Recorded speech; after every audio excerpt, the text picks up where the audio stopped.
හෙල ඇනිවිවර්ස් ඉති ඔන්න අද මඟවාට ගැ තියන ජුත්සු කසන් කියෙන ඇනිම් එක අටවැනි එපිසෝඩ් එක කතාව ගැන කෙටියෙන් කිව්වොත් අද කතාවදී වෙන්නේ එක කොල්ලෙකින්වා ඒ කොල්ල කොම හරි එයා නොකරපු වැරද්දකට අවවෙලා තියෙනවා. ඉතින් මෙයාට බේරෙන්න්න පුළුවන් වෙයිද මෙයා බේරගන්න කවුද ඒ බේරගන්න කෙනට මොකක්ද වෙන්නේ. ඉතින් මේ වගේ දේවල් ගොඩක් තියෙන මේ කතාව ගැන අද මංවාට එක්ස්පලේන් ගන්න යන්නේ. ඉතින් නවනි එපිසෝඩ්යක් එක්ක මේක සම්බන්ධයි. අපි යමු අද කතාවට.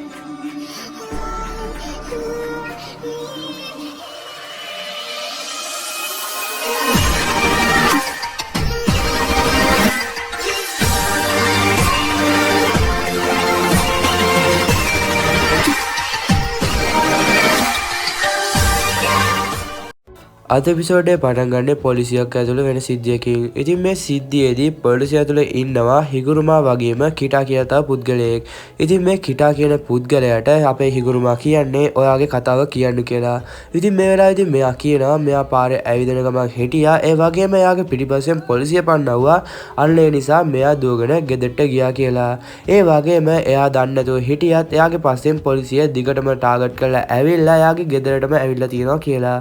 ඒ වගේම මෙතනදී මෙයා කියන්නේ මං කිසිම දෙයක් කරේ නෑ. ඒ වගේම මේ දේවල් වලට මම සම්බන්ධ නෑ කියලා. ඉතින් මේ වෙලාවේ තමයි අපිට පෙන්නන්නේ මෙයාලගේ මේ නඩුවට සම්බන්ධ එක නගරයක වුණ සිද්ධියක්.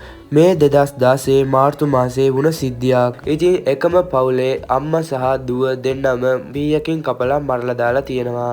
ඉතින් මේ පීය හම්බෙලා තියෙනවා කිටාගේ ගෙදරින්. ඉතින් මේ කිටාගේ ගෙදරින් මේ පීය හම්බුනේ කොහොමද? අන්න එක තමයි පොලිසිය තියෙන ප්‍රශ්නය. ඒ වගේම මේලාදී කිටානම් කියන්නේ මම නිර්දෝෂයි මම මේ පීය පොලිසියට ගෙනත් දෙන්න තමයි හදවුවේ. නමුත් මන්නේ පීය ගෙනත් දෙන්න ගද්දි ඒක පරක්කු වැඩි.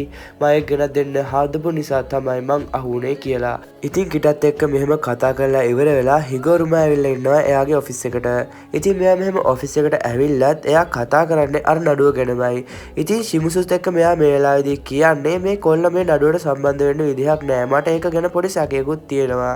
ඉතින් මෙයා කලින් වැඩ කරලා තියෙන්නේ තාබාධිත අයව අරගෙන රස්සාවක්. ඉතින් මෙයා මේ රස්සාවේදී එයාට හම්බෙන සැලරි එක මදි නිසා තමයි එයා රස්සාවෙන් අයින් වෙලා තියෙන්නේ කියලා මේ වෙලාවේදී මෙයාලා කතා වෙනවා. ඉතින් ඒත් එක මෙතනින් කතාව යන්නේ සිමුසු කියන කෙල්ල ඇවිල්ලා ඉන්නවා ටගාගේ කියලා කෙනෙක්ව හම්බෙන්න කොෆි ෂොප් එකකට. ඉතින් මෙහෙම ඇවිල්ලා ඉන්නේ අපේ හිගරුමාගේ අතීත කතාව ගැන දැනගන්න. ඉතින් මෙතනදී ඒ ටගාගේ කියන කෙල්ල කියන්නේ අපේ හිගරුමා ඉන්නනේ හිගරුමා එක බීමත් රිය ඇක්සිඩන්ට් එකක් ගැන වාර්තාවක් කළා තියෙනවා. ඒ කියන්නේ එයා එහෙම නඩුවකට සම්බන්ධ වෙලා තියෙනවා. හැබැයි එයාට බැරි වෙලා තියෙනවා මේ නඩුවේදී ඒ නඩුව සම්බන්ධ කොල්ලව බේරගන්න. ඉතින් ඒ කොල්ලා මේ කොහොමද මාට මෙහෙම කරන්නේ ඔයා කොහොමද මාව බේරගන්න නැතුව ඉන්නේ මං ඔයාට ගෙවනවානේ ඔයා මගේ ලෝයා නේද ඉතින් ඔයාට බැයිද මාව බේරගන්න කියලා මේ වෙලාවේදී ඒ කොල්ලා මේ අපේ හිගරුමාට කියලා තියෙනවා. ඉතින් ඒත් එක්කම එතනින් කට් කරලා අපිට පෙන්නනවා ඒ ටගගේ කියන කෙනා ඇවිල්ලා ඉන්නවා අපේ හිගරුමාවත් හම්බෙන්න. ඉතින් මෙතනදී මෙයාලා දෙන්න පුංචි කතා බහක් යනවා. අපි දෙයක් කරන්නේ දිනන්න නෙමේ. අපි ඒ දේ කරන්න ඕනේ අනිත් අයගේ යහපත වෙනුවෙන්. ඉතින් මෙහෙම කියනවත් එක්කම අපේ කතාව යන්නේ මෙතනින් උසාවියට. ඉතින් උසාවියේදී මෙයාලා හදන්නේ අර කොල්ලගේ නඩු තීන්දුවට සහභාගී වෙන්න.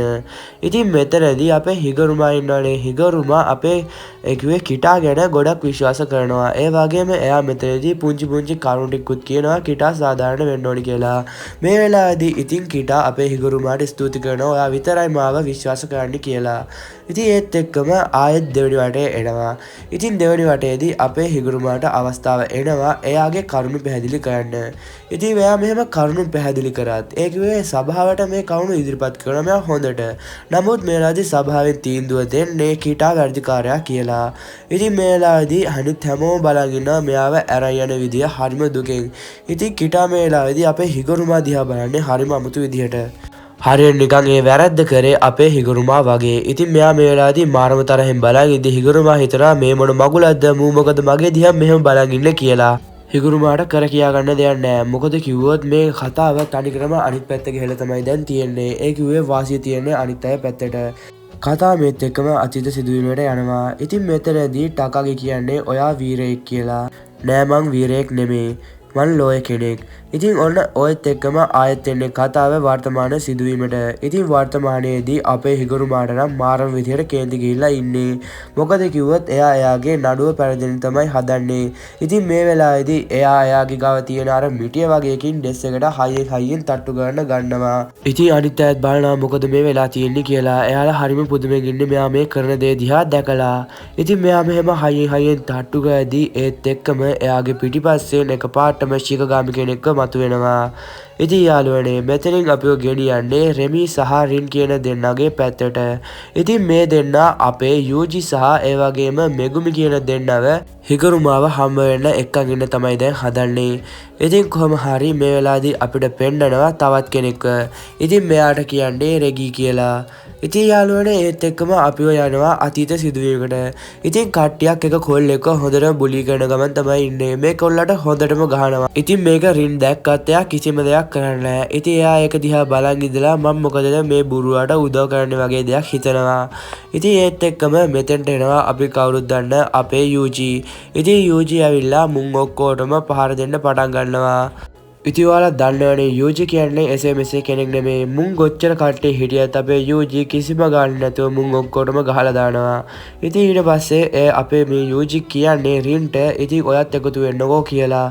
මේ මම කියලා මේ වෙලාවේදී රින් කියනවා. ඉතින් ඒත් එක්කම කතාව යන්නේ රෙමිගේ පැත්තට. රෙමි මේ වෙලාවේදී අපේ මෙගුමිව ඒ කියන්නේ මෙගුමිව හිගුරුමා ගාවට එක්කයි යන්න තමයි හදන්නේ. ඉතින් එයා මෙහෙම එක්කයි යද්දිම අපිට ඊළඟට පෙන්නන්නේ රින් ඉන්නවනේ. ඉතින් රින් අපේ යූජිව එක්කන් ඇවිල්ලා තියෙනවා හිගුරුමා ගාවට. ඉතින් යූජි දුවගෙන යනවා හිගුරුමාව හම්බ වෙන්න. මේ වෙලාවේදී රින් මොකක් හරි කියන්න යනවා. හැබැයි ඒක ඉතින් මේ වෙලාවේදී රින්ට කියා ගන්න බැරි වෙනවා. මොකද කිව්වොත් යූජි දුවලා යනවනේ. ඉතින් එයා ඒත් එක්කම ඒක ආයෙ කියන්න නැතුව ඉන්නවා. ඉතින් මේත් එක්කම පෙන්නන්නේ අර රෙමිව. ඉතින් රෙමි කොහොම හරි අපේ මෙගුමිට බොරු කරලා එයාව එක්කන් ගිහින් තියෙන්නේ රෙගි ගාවට. හිගුරුම හැමෙන්න නෙමෙයි මේ වෙලාවේදී ගිහිල්ලා තියෙන්නේ. ඉතින් මෙයාට මේ වෙලාවේදී තරහත් යනවා. ඉතින් ඒ නිසා මෙයා මේ වෙලාවේදී ඩිවයින් ඩොග්ව මෙතෙන්ට සමන් කරනවා. ඉතින් ඒත් එක්කම කතාව යන්නේ යූජිගේ පැත්තට. යූජි ගිහින් ඉන්නවා හිගුරුමා හම්බෙන්න. මේ වෙලාවේදී හිගුරුමාව පෙන්නනවා. හිගුරුමා ඉන්නේ නාන බේසමක. එයාගේ ඇඳුමුත් ඇඳගෙනම එයා ඒකට බැහැලා. ඉතින් ඒත් එක්කම හිගුරුමා කියන්නේ හරි උඹට මගෙන් මොනවද වෙන්න ඕනි කියලා. ඉතින් ඒත් එක්කම හිගුරුමා කියනවා හොව් ඔහොම ඉඳපන්. මම ඔබට කියන්නේ මං ලෝය කෙනෙක්. ඉතින් මාව හම්බෙන්න ඕනේ නම් ඔබ මට යෙන් 5000ක් ගෙවන්න ඕන. මෙන්න මේ වගේ දෙයක් මේ වෙලාවේදී යූජිට කියනවා. ඉතින් යූජි මේ වෙලාවේදී ගල් ගහනවා. හරි මං විහිළුවක් කරේ. ඉතින් උඹට කියන්න ඕනි දේ කියපන් කියලා කියනවා. ඉතින් මේ වෙලාවේදී අපේ යූජි පටන් ගන්නවා එයා කියන්න අපු දේ කියන්න. ඔයා ගාව පොයින්ට් 100ක් තියෙනවා නේද? ඉතින් අපිට මේක ඕනි වෙලා තියෙනවා කලින් ගේම් එක නවත්තන වැඩේට. ඉතින් ඔයාට පුළුවන්ද ඒකට සහාය වෙන්න අපිට පොයින්ට් 100 දෙන්න කියලා. ඉතින් මේත් එක්කම කතාව යන්නේ රෙගිගේ පැත්තට. ඉතින් මේ වෙලාවේදී කියන්නේ ඔයා පාස් ඔයා ජොයින් වෙන්න අපේ ක්‍රූ එකට කියලා. ඉතින් ඒක ප්‍රතික්ෂේප කරන අපේ මෙගුමිට මේ වෙලාවේදී කියන්නේ ඔයා කෙන්ජකු හොයනවාද? ඉතින් කෙන්ජකු මේ වෙලාවේදී මේ ගේම් එකට එයාගේ සෝස කෙනෙක්ව දාලා ඇති. එයාට එක ප්ලෑන් එකක් නෙමෙයි එයාට ප්ලෑන් ගොඩක් තියෙනවා කියලා මේ වෙලාවේදී රෙගි මෙගුමිට කියනවා. ඔන්න ඉතින් යාළුවනේ ඒත් එක්කම මෙතනින් කතාව යනවා අපේ යූජි සහ හිගුරුමා පැත්තට. ඉතින් ඒ දෙන්නගේ ෆයිට් එක තමයි දැන් ආරම්භ වෙන්න යන්නේ. ඉතින් මේ වෙලාවේදීත් අපේ යූජි හිගුරුමාට කියනවා මට මේක නවත්තන්න ඕන. ඉතින් ඔයා දන්නවනේ ඒකට පොයින්ට් 100ක් ඕන අලුත් රූල් එකක් දාන්න. ඉතින් ඔයා ගාව තියෙන පොයින්ට් 100 මට දෙන්න.